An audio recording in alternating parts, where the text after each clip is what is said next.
หลังจากได้เรียนรู้นะครับอักขระภาษาละนาไปเรียบร้อยแล้วนะครับสระหรือไม้นะครับครบถ้วนหมดแล้วนะครับอยู่ดีๆเฮายังมาผสมเป็นกากากากากามันเหมือนใจนะครับมันคนละระบบกับในภาษาไทยกลางนะครับมันเหมือนใจนะครับภาษาละนานี่คนละแบบกันนะครับถึงที่มามันจะมาแหล่งเดียวกันก็จะตามแต่ละระบบมันคนละระบบนะครับในภาษาละนาเนี่ยจะมีวรรณยุกต์อยู่2ตัวนะครับมีเอกกโทเนี่ยก็คือไม่เยาะกับไม่ขอจ้างเนี่ยนะครับเอามาเยาะมาซัดใส่อักษรสูงอักษรต่ำนะครับมันก็จะออกมาเป็น6เสียงในตารางนะแล้วก็อีก12เสียงย่อยนะครับก็เป็น8เสียงทั้งหมดนะฮะอยู่ในนี้6เสียงนะครับมันมาได้อย่างไรเฮาก็ต้องรู้ว่าเฮาจะต้องขั้นแรก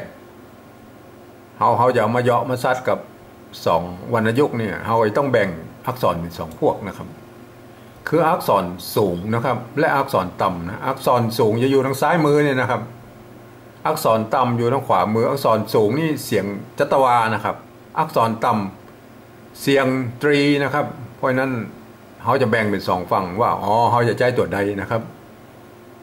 เขาจะใจตัวใดเอาไปเยาะไปซัดในตารางนั่นนะครับตัวกะนะครับกู้ครับตัวกะนะครับไม่ใช่คอควายนะครับตัวกะนะครับ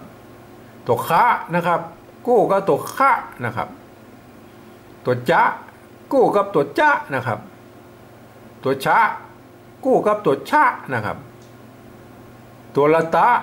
นะครับตะกู้กับตัวตะนะครับ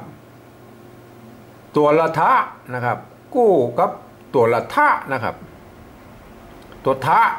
กู้กับตัวทะนะครับตัวปะนะครับอันนี้ปะป้อมนะครับอันนี้ปะหางยาวนะครับกู้กับตัวปะนะครับตัวพะกู้กับตัวพะนะครับตัวสะนะครับสะมี3ตัวนะสบสคสเสือนะฮะตัวสะนะครับส่วนใหญ่จะต้องใช้ตัวนี้นะเป็นหลักนะครับตัวสะสเสือเนี่ยนะกู้กับตัวสะนะครับ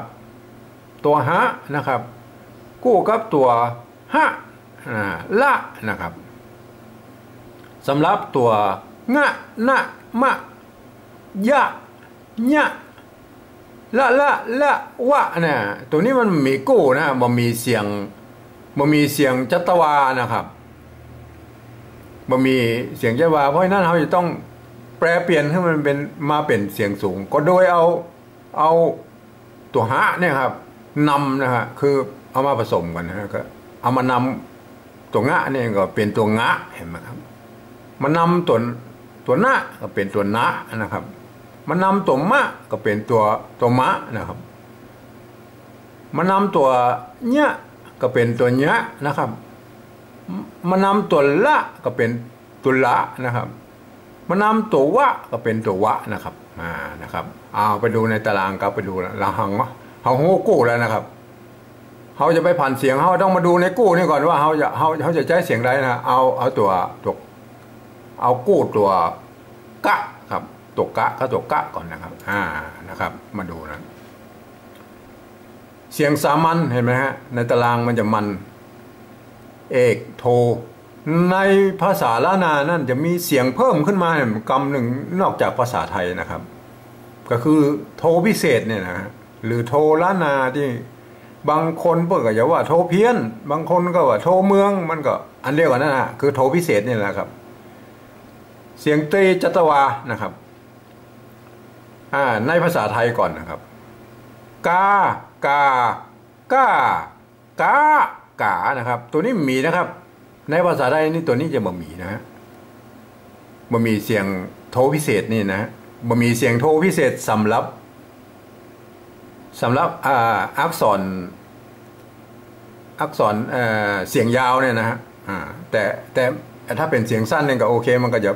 มาอยู่ได้แต่เปิ้นบ่โอ้ถึงนะครับ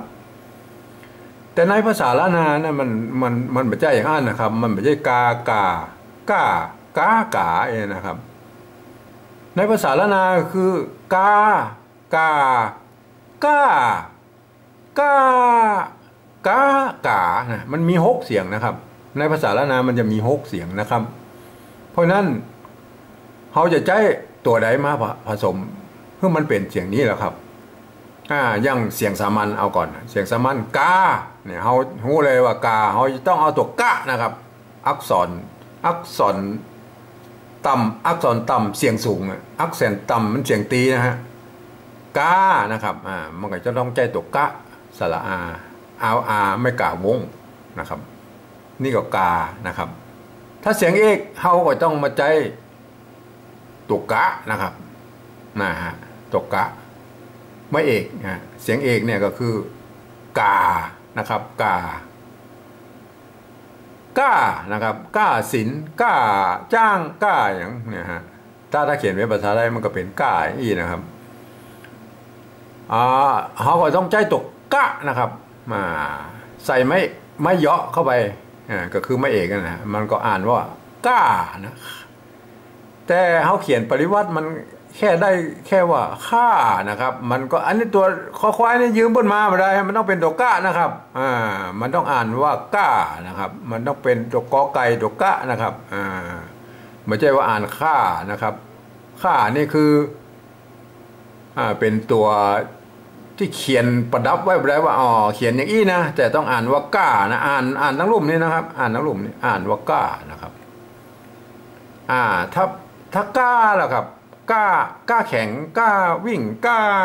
มันก้าเข้ามันก้านะก้ามันไม่ใช่ก้านะมันอ่านละเสียงนะอันนี้ก้านะครับอันนี้ก้ามันจะต้องผมได้ดัดแปลงนะครับโดยให้รู้ว่าอันนี้เสียงโทพิเศษนี่มันเอาจุดใส่ลงไปให้ระวังหน่อยว่าอันนี้นะอันนี้มันก้านะมันจะก้านะก้านะมันเขียนแบบนี้ก่อนนะแต่มีจุดนี่แสดงว่ามันก้านะแต่คนอื่นไม่เขียนแบบนี้ครับเพราะเขาก็บอกหู้จะว่าได้แล้วนะครับ มันก็แล้วแต่ใครจะชอบนะครับเอามาว่ากันนะครับก้านะครับต้องใจตัวกะนะครับคือตัวอักษรสูงนะครับเสียงจัตวานะใส่ไม่ขอจ้างขึ้นไปนะครับมันก็จะออกมาก้านะครับ